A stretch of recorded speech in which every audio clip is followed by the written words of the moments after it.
Back to my channel everyday elegance. আজ আমি আমাদের ছাদ বাগানে টবের শাক গাছগুলি শেয়ার করে নেব।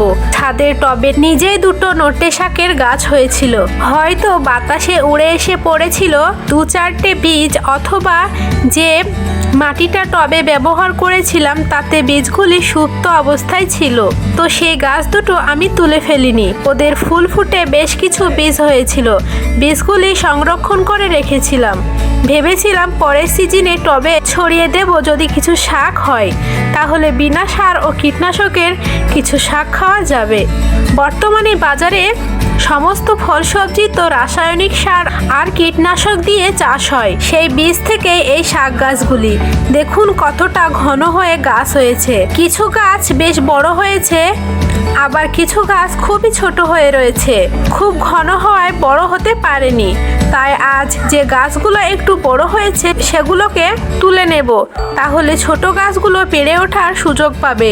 এর মধ্যে কিছু ঘাস হয়েছে, সেগুলোকেও একটু তুলে দিচ্ছি।